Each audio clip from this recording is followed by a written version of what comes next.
Bonjour à tous, voilà. Donc là, on est en dessous du toit. Bon, l'arrêtier, tout ça, tout est terminé. Donc là, en ce moment, il pleut, donc ça lave le toit, c'est magique.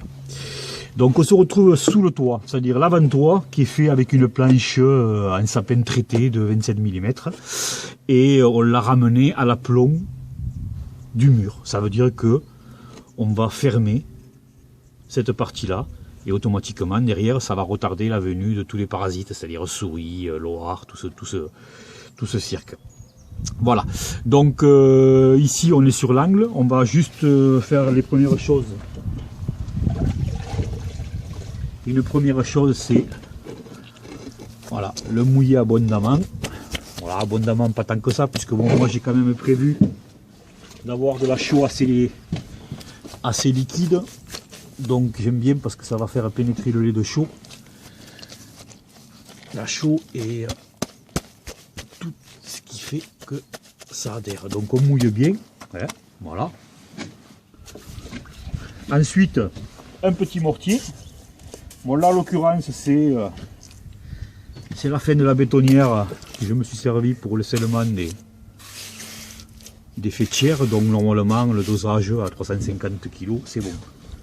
C'est-à-dire, je répète, c'est 3 seaux de chaux, seaux de maçon, hein, 3 seaux de chaux blanche hydraulique. Avec, si on veut donner de la couleur, on fait avec, comme là, du sable roux de l'Exos, qu'on trouve chez Monsieur Belaïg ou chez tous les fournisseurs de matériaux, d'accord, Kouro, compagnie. Et ça donne une couleur ocre, alors en fonction de comment on la dose. Avec la chaux, bien sûr, ça s'éclaircit ou pas. Après, on a une autre solution, c'est de faire avec du sable calcaire blanc. Alors, on prend la même granulométrie, pardon, 0,2 ou 0,4, suivant ce qu'on veut faire, si c'est un enduit ou si c'est du scellement. Et on a une couleur. Donc, on met plus de roux, de sable roux ou du sable blanc, et automatiquement, ça change la couleur. Bon, la chaux blanche, elle, c'est vrai qu'elle aussi, elle éclaircit la teinte finale. Et après on fait les essais, si c'est chez un client ou si c'est un truc qu'on a vraiment une idée précise de la couleur qu'on veut, donc on fait les échantillons. On dose en fonction, voilà tout simplement. Donc là on a mis une petite couche de chaux, voilà je mets un petit peu la main, comme ça va vous donner un peu de lumière, voilà une petite, on va dire 1,5 cm, 2 cm. Des tuiles plus ou moins propres qu'on a préalablement mouillées. Voilà, parce que bon avec le temps qu'il fait, c'est pas, voilà, c'est pas... On n'est pas en été où c'est que vraiment il faut mouiller au taquet. Là, ça sèche tranquillement.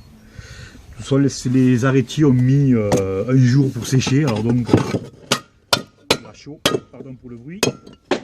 Donc on fait des petits bouts, on passe toujours à les mouiller. Toujours à mouiller les bouts de tuiles, tout ce qui est terre à cuite, même cailloux. Donc là on le fait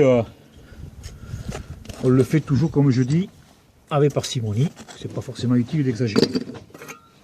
Et on continue. C'est en fait comme quand on fait un gâteau. Hein, bon, je sais quand même les mecs maintenant ici ils s'y mettent un peu à la cuisine, donc quoi. On sait de quoi je parle. Après les filles elles savent, bien sûr. Pour la plupart. Hein. Faire les petites couches.